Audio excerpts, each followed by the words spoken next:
Alright lads, how you doing? Welcome back to Baggy TV. Welcome back to my garden. It's been a while since I made a video in the garden. The weather hasn't been too great recently. The past couple of days have been alright. Anyway, today I'm talking about two topics. Project Restart and the latest developments regarding that. And I'm going to be talking a little bit about Dries Mertens' potential move to Chelsea. They are the two topics of today's video. Oh, and one more thing. Some great questions submitted for the Q&A on Sunday. Really good questions. I'm going to enjoy making that video. And if you guys want to submit questions, you can still do that. You still have time. You'll have to post them on the video from yesterday. Stick them on there. Tag them Q&A. And up until this evening, you're still able to submit your question. So go ahead and do that if you haven't done so already, and you want to see your question addressed on Sunday. Anyway lads, as always, subscribe to my channel, click that like button, comment and share my video. I appreciate that. Now let's jump into the video.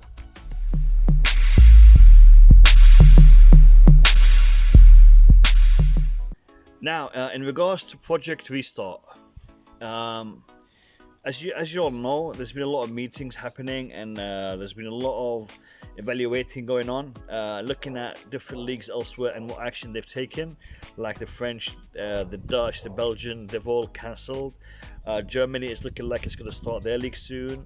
Italy, Spain are also monitoring the situation, and here in England we are trying to evaluate and discuss with clubs. Now, there is a big problem right now in regards to two aspects. There's two aspects right now that are causing issues between the FA and within clubs. The first one is there is a form that the Premier League has sent out to all of the clubs, and it needs to be signed by their staff and by their players. And this is a liability form, where it means that should these people get the virus, then they are accountable for that. The clubs and the league isn't accountable for it. Now that is it in a nutshell. There are different legal aspects to it, but pretty much it dissolves liability towards these individuals. So a lot of players and a lot of staff members don't want to sign it. Clubs are not forcing players and staff members to sign these forms. They're saying it's up to you.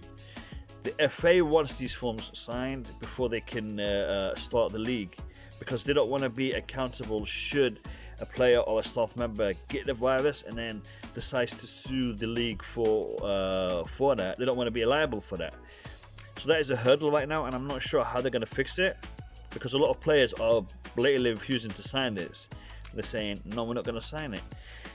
By law, I don't think the FA can force these players to sign it. I'm not a lawyer, I'm not a solicitor, I don't have a law background, but I don't think they're able to force them to sign it. And it also is going to impact certain insurance features. I think, life insurance, health insurance, is going to impact that. So I'm not sure how that's going to be sorted out. But right now, that is a problem and it needs to be addressed. The other aspect that is quite concerning in regards to Project Restart is the neutral venues. Now, there's 6 clubs that are in the relegation zone. They don't want to play their matches in neutral venues. They're saying it's going to impact us. It's going to impact our performance. It's going to impact the result, and we have a lot to lose if we're playing in neutral venues. Why don't we just play in our regular stadiums, whether if it's a home fixture at home, if it's an away fixture away? Why not just do it that way? And it's a fair comment, because these clubs are fighting for their survival, for their livelihood, you know what I mean? And for them to have that little bit of an advantage taken away from them, well, you can see why they'll be a little bit upset about that. Makes sense, doesn't it? I'd be upset, you'd be upset, we'd all be upset. Okay, yes, there isn't the fans at the stadium, but it's still a home ground, home dressing room, and we all know that home dressing room and an away dressing room are totally different. You understand? When you're playing on your own pitch, it makes that little bit of a psychological difference. Those of you who've played football will understand that. So home advantage makes a big difference. Now, so being a problem for the bottom 6 alone is enough, because to get this passed, to get the restart of the league passed, they need to have a majority vote, a majority by 14. There's 20 teams in the league, 14 have to sign off on it. Not a majority by 11, not 51%. No, they need a majority of 14 clubs. So 6 clubs saying no is more than enough to have this project pushed back a little bit more and delayed a little bit more.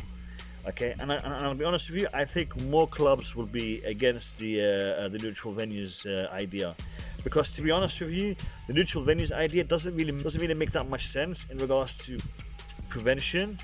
It might make sense in regards to logistical aspects, but in regards to prevention, I don't really see it, because you're just using the same venue for multiple games. So from the prevention aspect, it's probably a bad idea, to be honest.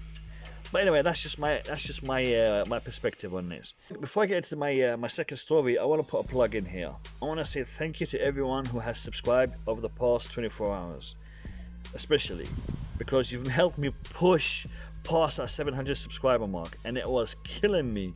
You know, I've been stuck on that 600 subscribers for a good 2 weeks, and that's a long time for me. Those of you who have followed my channel, you know I've been developing and I've been progressing quite quickly, which is something that I'm proud of because of your help and your assistance, and I want to continue to do that. So all those who have subscribed to me recently, God bless you and thank you. And let's keep going, let's keep growing. Appreciate you. And let's get back to the Dries Mertens story. So Dries Mertens, okay, as you all know, there's been a lot of communicating going on between Lampard and Dries Mertens directly. I mean, I did report about it happening daily because that's what the press was saying, you know, that it's happening daily. Yeah, it's probably happening regularly rather than daily. But that being said, it does look like this deal is getting closer and closer by the day. And you know what? Especially if the Italian league is started, and Dries Mertens does get the chance to play for Napoli for whatever number of games they have left, score a couple more goals, get that record in the pocket, and is able to give his farewell to the club.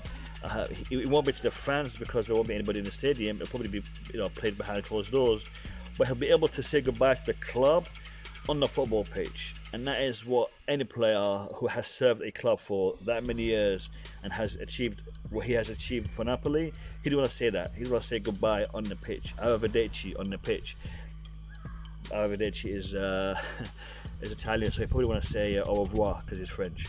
Anyway, well, French speaking. A big segue there. So the fact that Dries Mertens may get the opportunity is a good thing, and he is getting closer and closer to signing for Chelsea, and it does seem like he's been offered a 2-year contract.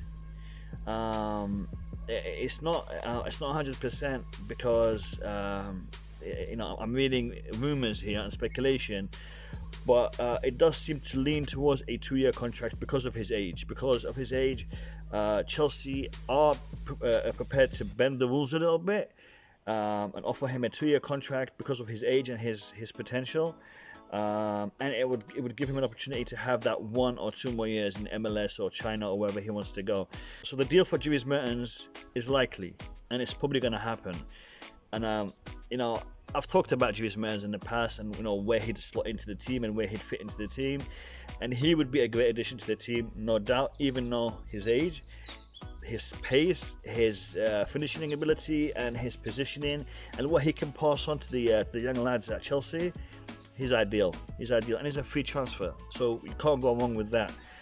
I hope this deal does get finalized quite soon, so we know that he is coming before the actual window opens. Like the Hakim Ziyech thing. If Dries Mertens or Chelsea can put pen to paper and say this is happening, this is a done deal, it will give us that little bit of reassurance moving forward in regards to who we'll be looking at and who will be coming in.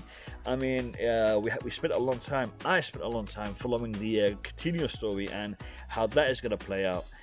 If Dries Mertens does come this transfer window, then the Coutinho story is pretty much dead, and it is looking like Coutinho will be moving, and he will be coming to the Premier League, just not for Chelsea. And I'm disappointed to see that happen. As you know, I'm a fan of Coutinho. But that being said, if Dries Mertens does come in, then we will be in a very good position to acquire a bigger, better player in the next transfer window or the one after that, because we'll have that little bit of assurance in regards to Dries Mertens in the team. And that is it. That is my video for today. I hope it's been enjoyable for you. Thanks for watching. Thanks for sticking to the end of the video. And I'll catch you in my next one. Stay safe and peace out.